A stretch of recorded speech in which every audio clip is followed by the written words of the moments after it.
Bonjour, bienvenue dans ma chaîne pour une nouvelle vidéo. Aujourd'hui, c'est l'épisode 2 en collaboration avec APNA, l'association de promotion de numérique en Afrique.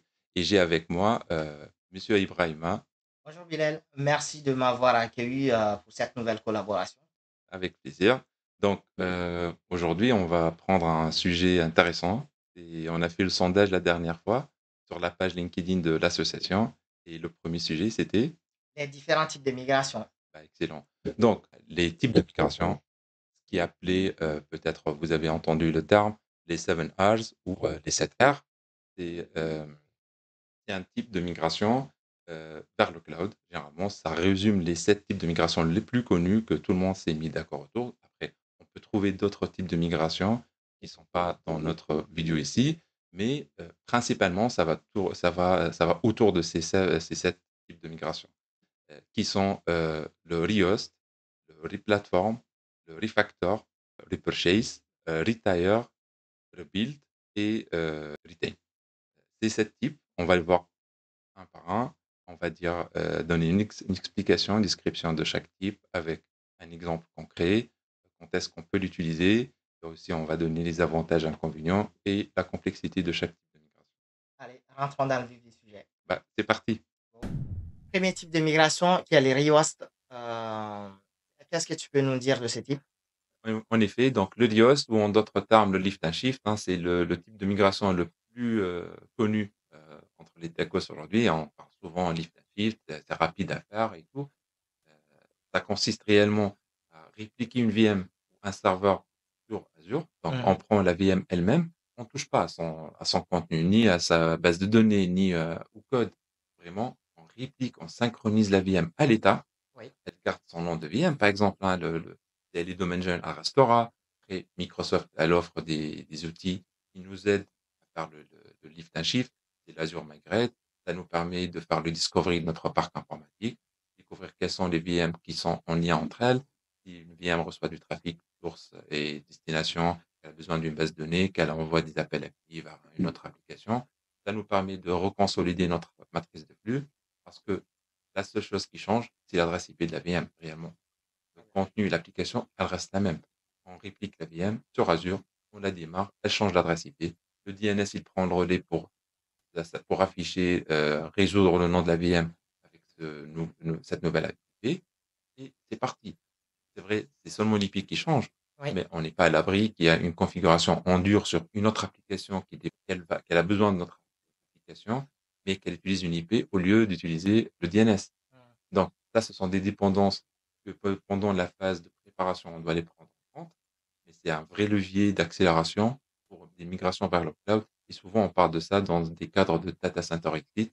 On doit sortir, migrer tous nos workloads one shot rapidement et sécuriser dans le cloud, sortir d'un hébergeur classique, hein, ou d'un data center en local, passer sur du cloud et finir une migration rapide. Quel est l'inconvénient de ce type? Alors, L'inconvénient, c'est qu'il faut être vigilant au changement. oui. Et l'autre inconvénient, c'est il est principalement financier, hein. On réduit le CAPEX par le fait de ne plus avoir du hardware, de l'amortissement de matériel sur 5 ans et ainsi de suite. C'est pas le modèle le plus adapté pour le cloud. C'est pas là où on a vraiment le profit du cloud, la scalabilité, les composants qui passent du SaaS, c'est pas du cloud. L'IaaS, ça reste avantageux parce qu'on rapidement, on migre nos VM, on les démarre sur un autre socle. Par contre, il n'est pas vraiment adapté pour, reconnu comme le service le plus adapté sur le cloud pour faire du gain financier. Très bien, merci. Allez, maintenant Bilal, on va passer au deuxième type de migration. Le deuxième type de migration, le replatforming ou bien le lift and reshape.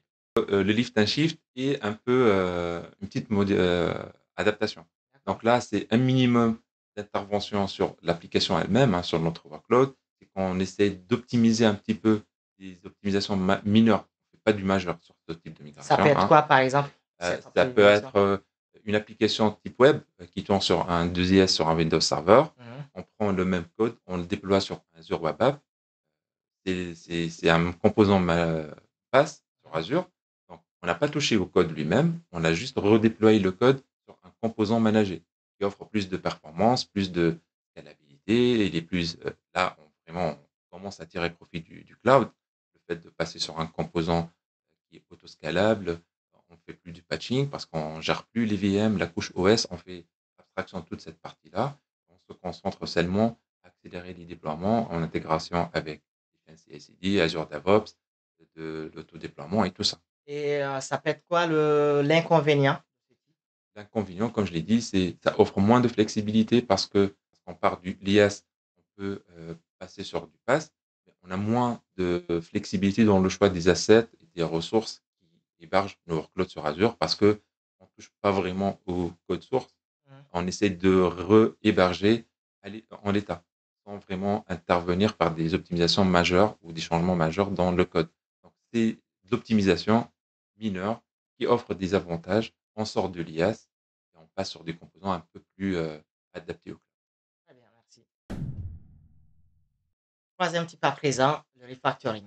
Il est un peu plus complexe, on l'appelle aussi, re-architecte parce que là, on va toucher au code.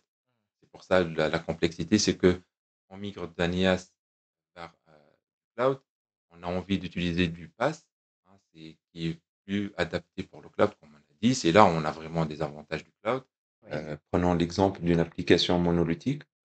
C'est en mode outdated, c'est que l'application ne répond plus aux exigences de sécurité, aux exigences de performance du jour. Il faut repenser l'architecture de l'application. Par exemple, la passer en mode microservice sur AKS ou sur Container Instance ou Azure Container Apps. Si Mhm, on repense la manière dont l'application elle fonctionne, ça nous permet d'avoir des performances plus hautes, mhm. réduire les coûts parce qu'on va profiter réellement de composants managés Microsoft Azure. Donc, il faut avoir des compétences internes dans les équipes Bien pour sûr, faire ça. là, il y aura les devs et les ops qui vont travailler main en main pour repenser l'application, l'architecture applicative et infrastructure. Parce que si on change le code et l'architecture applicative de notre workload, il faut avoir du socle infrastructure qui pourrait héberger efficacement cette nouvelle façon de tourner l'application. Et ça pourrait être quoi l'inconvénient? L'inconvénient, c'est que pour réadapter tout ça et le mettre en place, c'est de l'argent et Mhm. il faut avoir les différentes compétences immobilisées pour travailler sur cette adaptation, sur du refactoring. Ça prend un peu de CapEx parce que c'est des jours hommes qu'on va dépenser pour Bien cette sûr. application, mais on ne réécrit pas l'intégralité du code. Donc, certaines fois, on ne peut pas tout refaire. Mhm. Donc, on essaye de faire, mais pas intégralement. Donc, on est limité un petit peu sur nos choix de ressources, mais on essaye de tirer un maximum d'avantages du cloud avec un coût maîtrisé relativement. Très bien, merci. Allez, pour cette quatrième type de migration qui est le repurchase, est-ce que Le, tu peux nous en dire plus? le repurchase, ou en d'autres termes, le drop and shop, parce on abandonne une solution existante locale et on achète une autre solution. Souvent, on achète une solution en SaaS. L'exemple type, par exemple, on a une application CRM qu'on a développée en local, qu'elle est outdated, de legacy, qu'elle ne sert plus à rien, qu'on n'a plus les compétences pour le maintenir en conditions opérationnelles, on n'a plus les devs qui l'ont fait il y a quelques années, ne répond plus aux exigences du marché, qu'elle n'est plus performante. On l'abandonne, on coupe les serveurs en local et on achète une solution du marché en mode SaaS comme un Dynamics CRM 365, par exemple, de chez Microsoft, qui va reprendre l'activité. On va l'alimenter par nos données et, passer sur une solution en mode SaaS, en mode licence. On achète des licences pour les collaborateurs qui ont besoin d'utiliser selon le type d'accès nécessaire et on optimise mieux nos gains, notre coût parce qu'on passe sur de vrais OPEX, on ne gère plus rien. Nos équipes ils vont se concentrer sur le business et c'est là où il y a plus de valeur ajoutée que se concentrer sur du matériel, du patching, de mise à niveau d'applications, sur des applications qui ne répondent plus aux besoins. Alors, quelles sont les difficultés qui peuvent être rencontrées avec ce type? Ce type de migration, il a deux difficultés principales. La première, c'est il faut que nos collaborateurs soient formés pour appréhender une nouvelle interface, une nouvelle façon de faire, reprendre les workflows d'une manière différente ou les processus métiers d'une manière un peu différente de ce qu'ils ont d'habitude. Mhm. Et la deuxième difficulté principale, c'est l'import de données. Parce que nos données, ils viennent d'un système qui doit être adapté à un autre qui n'est pas natif. Il y a un effort pour retravailler ces données, pour l'adapter à un nouveau système. Très bien. Si on fait une petite synthèse rapide, avantages, inconvénients de ce type, Cette migration, elle pourrait être rapide à faire selon la volumétrie de données, la complexité de l'application elle-même. On a vraiment un vrai gain du cloud parce qu'on passe sur du SaaS, c'est du full managé. On ne se, on ne se concentre que sur les profils, les comptes d'utilisateurs et les données qu'on va injecter. Reprendre certaines adaptations de l'outil lui-même, mais c'est relatif à chaque application et chaque entreprise. cinquième type, le retail. Effectivement, le retire, c'est qu'on a une application outdated, du legacy. On va la retirer tout simplement quand on fait l'assessment. Une application non plus utilisée, ou bien dans des grandes sociétés aussi, ils font du rationalisation des outils. Ils ont deux, trois systèmes qui font le même besoin. On garde une seule application.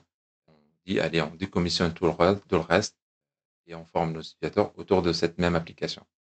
C'est rapide à faire parce qu'on coupe l'existant, on passe soit on coupe intégralement l'application parce qu'on n'a plus le besoin, ou on coupe les autres et on passe sur une seule application. Et un point d'attention quand même sur ce type, ça peut être quoi? L'inconvénient de ce type, c'est qu'il faut bien faire l'assessment. Hmm. S'assurer bien que l'application n'est plus utilisée. Ici, on fait de la rationalisation, c'est que la nouvelle application, elle offre le même niveau de fonctionnalité, elle couvre bien le besoin qu'on avait sur les autres applications sur cette nouvelle, où on s'assure qu'il n'y aura pas de régression au niveau fonctionnel. Et aussi, faire attention au plan légal réglementaire, si on a besoin de backuper ou archiver nos données pendant une dizaine d'années, bien s'assurer que nos données sont bien en sécurité. Peut-être, pourquoi pas, prévoir un plan de rollback. Hmm. Si un jour on découvre que l'application, il faut la remettre, il faut qu'on ait la capacité à la reprendre, à faire un rollback, Sixième type de migration, le retain. le retain, effectivement. Ou en d'autres termes, le retain and visit.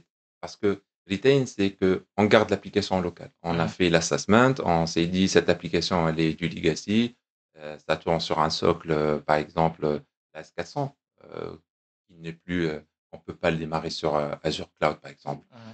Du coup, on décide de garder l'application en local ou en partie. C'est pour ça le revisit. On peut dire, allez, la couche web, elle est peut-être modernisable rapidement en moyennant un refactor, un lift and shift ou du replatforming. On l'a fait démarrer sur Azure. Il y a une petite migration à faire, mais on fait le retain sur la base de données. On la garde en local. D'où le terme retain and visit. On peut migrer une partie, garder une autre locale. On peut garder l'ensemble de l'application locale parce qu'elle n'est pas migrable à l'état. Donc, on peut mixer. Et voilà. Ouais, je comprends que c'est du monde hybride, du coup, il y aura pas un impact financier si je suis des deux côtés? Alors, l'impact, ça dépend de l'approche. Si on Hmm. fait du retain sur l'ensemble du workload et qu'on garde tout en local, donc on ne change rien, ni Ouais. CAPEX ni OPEX, parce que l'application elle reste dans sa globalité en local. Par contre, si on fait du revisit, parce qu'on migre une partie et on garde une partie, la partie qu'on a migrée, on n'a plus de hardware à gérer, on peut la passer sur un socle un peu moderne, où il n'y a plus de patching et elle va être en mode pass, managée, elle va offrir plus de performance tirer profit du cloud. Par contre, la partie qu'on a gardée en local, là, on va garder tout ce qui est Apex, le management et le run et le MCO, le maintien en condition opérationnelle de cette plateforme. Quelle est la complexité du coup de ce type? C'est relatif à chaque application selon le nombre d'applications, le nombre de serveurs impliqués, la volumétrie de l'application, la population qui travaille sur cette application. Et c'est vraiment l'application, elle est du legacy et on doit la revoir rapidement. Et ça devient compliqué à garder une application qu'on ne peut pas la mettre à niveau, qu'on ne peut pas la migrer parce qu'on a un composant qui pourrait présenter une faille de sécurité, une porte d'entrée dans notre data center. Dernier type, rebuild. Effectivement, le rebuild, c'est le plus compliqué à faire, hein. Le rebuild, c'est qu'on a une application, une vieille application locale, des serveurs d'ancienne génération. Donc, rien n'est compatible avec le cloud. Elle répond plus aux exigences du marché, ni en termes de performance, scalabilité. même plus migrable, hein, à l'état où on ne peut plus faire de mise à niveau de la couche ni applicative ni hardware. Mhm. Ça nécessite de refaire tout. C'est vraiment du rewrite. On réécrit tout le code, on prend le besoin fonctionnel et on le refait from scratch. Il y a vraiment du CAPEX, ça c'est l'effort humain pour redévelopper l'ensemble de l'application, la revisiter intégralement, Oui. de l'infra qui héberge la plateforme, à l'infrastructure, de l'infrastructure qui héberge l'application, jusqu'à la couche applicative, l'organisation de l'application, la couche data, et ainsi de suite. Et ce type-là, bon, de ce que je comprends quand même, c'est le CAPEX, l'investissement initial est un point majeur de ce type. Mais derrière, est-ce que tu penses que ça peut être récupéré, ce gain, cet investissement peut être récupéré? En effet. Si on fait du rebuild sur une application, c'est qu'elle est une application critique, qu'on a vraiment besoin de cette application. C'est vital, des fois, ce sont des applications vitales qui touchent au cœur du métier de la société. Euh, donc, on est obligé de la refaire parce qu'on devient compétiteur dans le marché, hein. Si on a une application digne des performances du jour, Hmm. donc, on va avoir un gain opérationnel, une efficacité, performance, et ainsi de suite. On va moins avoir besoin d'héberger du serveur, des équipes de run, courir derrière des infogéreurs et tout ça pour faire une intervention. Là, on passe sur des socles managés, performants, qui répondent vraiment aux exigences du marché. On réduit le time to market parce qu'on passe sur du socle managé qui offre plus de flexibilité et qui sont mieux gérables sur un socle natif du cloud. Oui, Maintenant qu'on a vu hein, les 7 types d'immigration, ouais. peut-être si on peut faire une petite synthèse hein, de ces 7 types, qu'est-ce que tu pourrais dire à ce niveau? Bien, donc là, on va avoir un tableau qui va récapituler tous les types de migration, Oui. les 7, avec un focus CAPEX vers l'OPEX, parce que généralement, quand on migre, on va parler souvent passer d'un mode CAPEX vers OPEX, Mhm. l'impact financier qu'il a sur chaque application, la Oui, complexité pour c'est faire ce important. type de migration, avec un petit exemple, un use case. Oui. Donc, si on regarde le premier type, c'est l'Orios, lift and shift. Mhm. On réduit le CAPEX parce qu'on investit plus sur les machines, tout ça. Oui, Heu, on peut se retrouver avec un OPEX plus cher parce qu'il faut tout de même, hem, garder, notre, donc si on fait le lift and shift, mais on garde les VM tout le temps comme mhm. ça sur Azure, ça peut devenir, plus cher à maintenir parce que c'est pas c'est pas le type de service le plus adapté sur Azure. Mhm. Donc Mhm. mais c'est le moins complexe à dérouler, le plus rapide. L'exemple type, c'est passer une VM en local, on la démarre sur Azure et ça sert pour des data centers X rapidement. D'accord. Le deuxième type, le replatforming, là, on réduit encore une fois le CAPEX. Par contre, il y a un gain financier parce qu'il y a une efficacité opérationnelle et financière aussi Bien sûr. pour cette application. Elle est un petit peu modérée sur la partie complexité, elle est moyenne, la complexité. Et comme on a dit, l'exemple type, c'est passer à un serveur SQL sur SQL managé, le mot Mhm. de passe sur Azure. Le refactor, là, il est très complexe, hein. C'est pas le plus compliqué à faire, mais il est compliqué à faire. Il y a un gain vraiment financier sur cette partie. On rattrapera le retour sur investissement. Ça nous permet de rattraper ce qu'on investit en amont. Euh, L'exemple type, c'est une application monolithique, on la passe en mode microservice. Le repurchase, c'est l'application, on l'arrête, on achète une solution sur le marché, Mhm. une application en mode SaaS, par exemple, comme passer d'un ERP ou un CRM en local vers un Dynamics 365. Euh, le total cost of ownership, il est réduit. On Mhm. n'achète rien. C'est une licence. Si Bien on a sûr. un utilisateur en plus qui arrive dans la boîte, on lui achète une Oui, licence ça, et ça c'est plus. parti. Mhm. On n'a plus besoin de la solution, on n'achète plus les licences, on n'en parle pas. Donc, c'est très avantageux. Le cinquième type, c'est le retire, et on arrête. L'application, on n'en a plus besoin, on la coupe, on l'utilise plus, Mhm. et c'est très rapide, c'est moins complexe à faire. Retain, c'est que si l'application n'est pas compatible avec Azure ou le cloud, Mhm. parce que le socle n'est pas compatible, la VM ou le serveur, ou parce que le code n'est pas compatible, dans ce cas-là, on peut la garder en local, malheureusement, elle est dans notre backlog. Il faut penser peut-être à faire du refactor dessus ou rebuild ou trouver un autre type de migration, Oui. mais on ne pourra pas la migrer en état. Mm. Le rebuild, le dernier, la plus compliquée à faire, le CAPEX, il est très important parce qu'il faut vraiment se pencher sur l'application, la redévelopper Mhm. entièrement, Mm.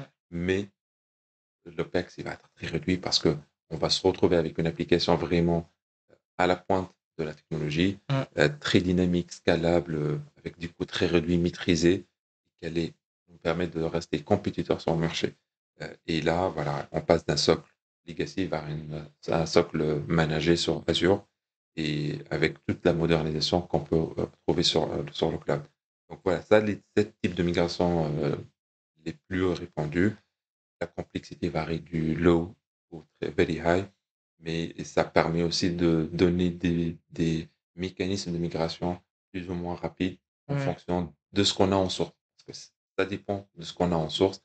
Généralement, on passe du temps, vraiment quelques mois, à faire l'audit, le discovery, l'assessment de tout ce qu'on a dans l'entreprise, Oui. à lister toutes les applications et à caser après. Cette application va partir en lift and shift, celle-là en modernisation, l'autre en rebuild. Avec cette manière, on aura une idée sur l'effort à mettre sur chaque application et le retour sur investissement, bien évidemment, plus tard. Très clair. Merci bien. Avec plaisir. Donc, j'espère qu'on vous a apporté de l'information aujourd'hui. Que, Oui, oui. voilà, donc, ce type de migration. N'hésitez pas à nous laisser des commentaires sur la vidéo, à nous poser des questions. On est là pour aider, à partager nos compétences, notre savoir-faire Mm, mm, mm. et aider la communauté à progresser sur le cloud et à adopter des stratégies de migration vers le cloud. Très bien. Merci Bilal pour tes réponses. C'était très clair. Avec plaisir. Et on donne rendez-vous à celles et ceux qui nous suivent pour la prochaine vidéo. Oui, allez, à très Allez, bientôt. au revoir.